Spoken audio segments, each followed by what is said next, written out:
Hi was நம்ம இன்றைக்கி சத்து மாவு தான் ரெடி பண்ண போகிறோம். அதுக்கு இந்த கிளாஸில் தான் நம்ம அளந்து யூஸ் பண்ண போகிறோம். ஸோ இதுக்கு வந்து என்னென்ன பொருளெல்லாம் வேணும் அப்படின்னு சொல்லி ஸ்க்ரீனில் பார்க்கலாம். ஸோ உங்களுக்கு இந்த வீடியோ ஸ்கிப் பண்ணாமல் ஃபுல்லாக பாருங்கள். இதில் நம்ம வந்து மொத்தம் 25 பொருள் போட்டிருக்கோம். ஸோ இது வந்து நீங்கள் கிட்ஸுக்கு இல்லை நம்மளே கூட டெய்லி எடுத்துக்கலாம். நீங்கள் டெய்லி இல்லைனாலும் வாரத்தில் ஒரு 4 நாளாச்சும் கொடுங்க. நம்ம வந்து நிறைய ஜங்க் ஃபுட் சாப்பிடுவோம். இது வந்து ஒரு நாளாச்சும் ஒரு வேலை சாப்பிட்டோம்னா நம்மளுக்கு ஹெல்த்தியாக ரெடிமேடாக நம்ம கடையில் வாங்குறதுக்கு பதிலாக வீட்டிலையே ஒரு டைம் செஞ்சு வச்சுக்கிட்டோம்னா 4 months வரைக்கும் நமக்கு யூஸ்ஃபுல்லாக இருக்கும். இது வந்து நம்ம எல்லாத்துலேயுமே 1/4 கிலோ வாங்கிக்கிட்டால் போதும். நட்ஸு வந்து நான் ஒரு 100 எல்லாத்துலேயுமே 100 போடணும். அப்போ தான் வந்து அது டேஸ்ட் நல்லா எடுத்து கொடுக்கும்.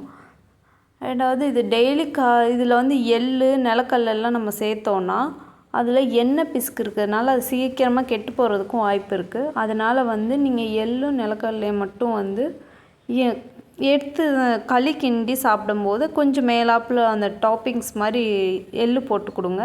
பசங்களுக்கு ரொம்ப பிடிக்கும். ஸோ வந்து நம்ம இதை வந்து லைட்டான ரொம்ப ஹீட் பண்ணிடக்கூடாது. லைட்டான சூட்டில் தான் வந்து நம்ம வறுக்கணும். இந்த வறுப்படுறது வந்து கருத்துறவும் கூடாது. அதை என்ன டப்புன்னு வெடிக்கும்ல, நம்ம வறுத்துக்கிட்டு இருந்தோம்னா அரிசி இதெல்லாம் வறுக்கும் போது ஒரு மாதிரி வெடிக்கிற மாதிரி சவுண்டு வரும்ல, அந்த சவுண்டில் நம்ம இது பண்ணிக்கலாம். ஏன் வறுத்து போடுறோம் அப்படின்னா அப்போ தான் பூச்சி வைக்காது அப்படின்னு சொல்லுவாங்க. இதை அரைச்சிட்டு நீங்கள் நல்லா ஏர் டைட் கண்டெய்னரில் வச்சுக்கோங்க. அப்போ தான் நமக்கு வந்து ஒரு 4 months to 6 months வரைக்குமே நமக்கு வரும். இந்த மாதிரி கிட்ஸுக்கு கொடுத்தீங்கன்னா, ஏன்னா சாப்பாடு சாப்பிட மாட்டாங்க. ஸோ சாப்பாடு சாப்பிட்றது இதுக்கு பதிலாக இவங்களுக்கு களி கொடுத்தீங்கன்னா ரொம்பவே நல்லது. டெய்லி மார்னிங் கொடுங்க. ஈவினிங் வந்து ஆப்ஷனலில் வச்சுக்கோங்க. ஆனால் மார்னிங் முடிஞ்ச வரைக்கும் மார்னிங் கொடுக்குறது தான் நல்லது. இதில் வந்து ஜீனி யூஸ் பண்ணாதீங்க. நாட்டு சக்கரை இல்லைன்னா கருப்பட்டி யூஸ் பண்ணுங்கள். இதில் வந்து நம்ம வெந்தயம் சேர்ப்போம். வெந்தயம் சேர்க்குறது வந்து இதே கிளாஸில் அளந்துடாதீங்க. அப்படின்னா உங்களுக்கு கசப்பு தெரியும்.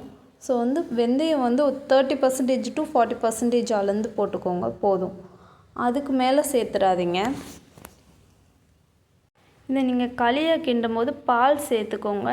எப்போவும் சப்பாத்தி போடும்போது இதை ஒரு 2 ஸ்பூனாவது அந்த சப்பாத்தி மாவில் சேர்த்து பிணைஞ்சிக்கோங்க. ஏன்னா நம்ம எப்படினாலுமே இது வந்து ஃபுல்லாகவே வந்து எல்லா நட்ஸும் போட்டிருக்கோம். எல்லா நட்ஸு எல்லா பயிறு எல்லா தானியமும் போட்டிருக்கிறதுனால நமக்கு ரொம்பவே சத்தானது தான். ஸோ வந்து நான் சப்பாத்திக்கு யூஸ் பண்ணுவேன். பூரி போடும்போது இதை கொஞ்சோண்டு யூஸ் பண்ணிப்பேன்.